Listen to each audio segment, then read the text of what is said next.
أعوذ بالله من الشيطان الرجيم. بسم الله الرحمن الرحيم. إذا وقعت الواقعة ليس لوقعتها كاذبة خافضة رافعة إذا رجت الأرض رجا وبست الجبال بسا فكانت هباء منبثا وكنتم أزواجا ثلاثة فأصحاب الميمنة ما أصحاب الميمنة وأصحاب المشأمة ما أصحاب المشأمة والسابقون السابقون أولئك المقربون في جنات النعيم ثلة من الأولين وقليل من الآخرين على سرر موضونة متكئين عليها متقابلين يطوف عليهم ولدان مخلدون بأكواب وأباريق وكأس من معين لا يصدعون عنها ولا ينزفون وفاكهة مما يتخيرون ولحم طير مما يشتهون وحور عين كأمثال اللؤلؤ المكنون جزاء بما كانوا يعملون لا يسمعون فيها لغوا ولا تأثيما إلا قيلا سلاما سلاما وأصحاب اليمين ما أصحاب اليمين في سدر مخضود وطلح منضود وظل ممدود وماء مسكوب وفاكهة كثيرة لا مقطوعة ولا ممنوعة وفرش مرفوعة إنا أنشأناهن إنشاء فجعلناهن أبكارا عربا أترابا لأصحاب اليمين ثلة من الأولين وثلة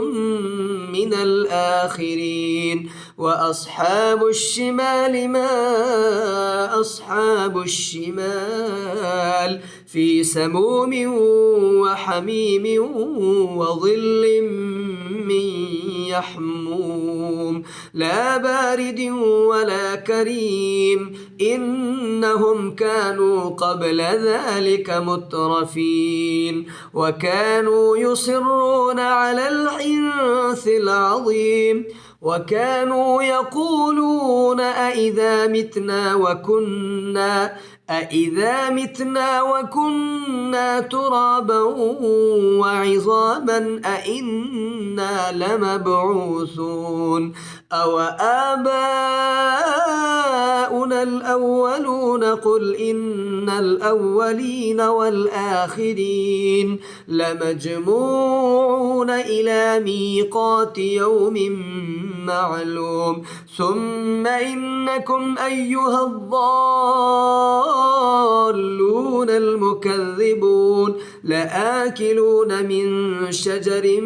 من زقوم فمالئون منها البطون فشاربون عليه من الحميم فشاربون شرب الهيم هذا نزلهم يوم الدين نحن خلقناكم فلولا تصدقون أفرأيتم علمتم ما تمنون أأنتم تخلقونه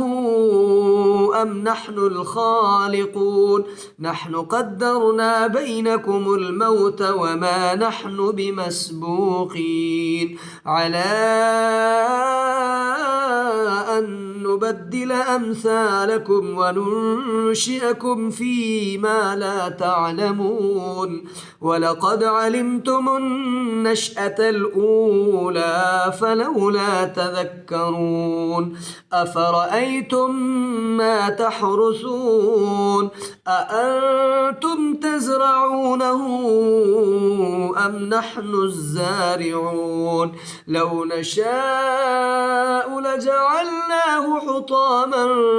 فظلتم تفكهون إنا لمغرمون بل نحن محرومون أفرأيتم الماء الذي تشربون أأنتم أنزلتموه من المزن أم نحن المنزلون لو نشاء جعلناه أجاجا فلولا تشكرون أفرأيتم النار التي تورون أأنتم أنشأتم شجرتها